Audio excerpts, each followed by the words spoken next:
Supreme court में आज 69,000 शिक्षक भर्ती मामले की सुनवाई। शिक्षा मित्रों की याचिका पर सुप्रीम कोर्ट करेगा सुनवाई।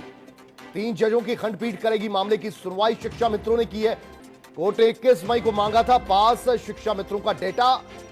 46 से 45 के कट ऑफ पर पास शिक्षा मित्रों का मांगा था डेटा। शिक्षा भर्ती पर इलाहाबाद हाईकोर्ट लगा चुका है स्टे।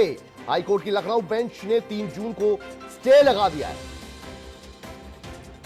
तो अभी जो नियुक्ति होने जा रही थी, काउंसलिंग की जो प्रक्रिया शुरू होने जा रही थी, उस पर तो स्टे लग चुका है, लेकिन अब सुप्रीम कोर्ट में 37,000 कुछ पदों के लिए रोक लगाने के लिए जो शिक्षा मित्रों ने याचिका दायर की है, उस पर आज सुनवाई होगी। हमारे संवाददाता अमित दुबे इस वक्त हमारे साथ फोन लाइन पर मौजूद हैं। अमित, आपसे जानना चाहेंगे, एक तरफ तो स्टे लग चुका है, दूसरी ओर ये पेंडिंग है याचिका सुप्रीम कोर्ट में शिक्षा मित्रों की।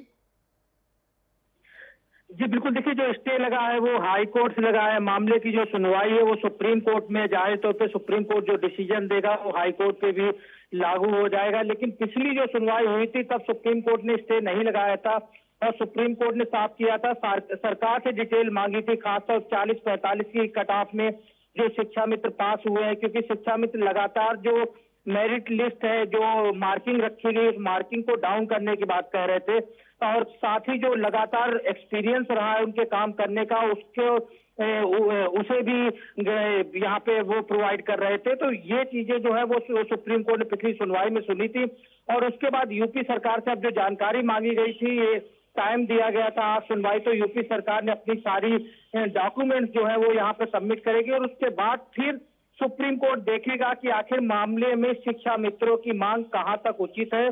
और क्योंकि जस्टिस ललित की खंडपीठ जो है पहले भी इस तरह के मामलों की सुनवाई कर चुकी है और आज भी जब जस्टिस ललित की खंडपीठ बैठेगी तो ये सारी चीजें जो है वो उनके जहन में होंगी। अच्छा, शिक्षा मित्रों की कुल संख्या कितनी है? क्यों 37,000 कुछ पदों पर होल्ड करने की बात या याचिका शिक्षा मित्रों ने लगाई है?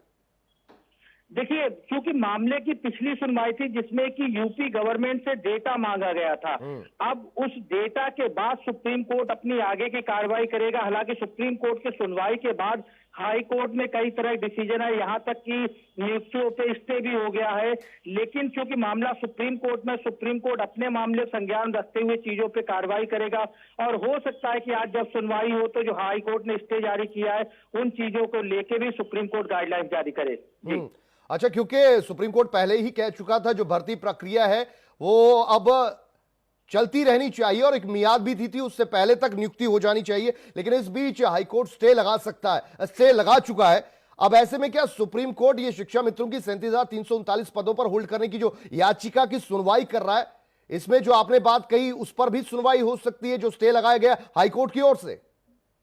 जी, पिछले बार जो सुप्रीम कोर्ट की सुनवाई थी 1 दर्जन से ज्यादा याचिकाएं थी और डिसीजन बहुत उथल पुथल वाला था। पहले जब सुनवाई शुरू हुई तो साफ तौर सुप्रीम कोर्ट ने उसे मना कर दिया और याचिका खारिज कर दी थी, लेकिन उसके बाद फिर सुप्रीम कोर्ट में जब दूसरी तरफ से पक्ष रखा गया तो फिर जस्टिस ललित की खंडपीठ। चलिए, बहुत शुक्रिया अमित दुबे इस पूरी जानकारी के लिए आपका।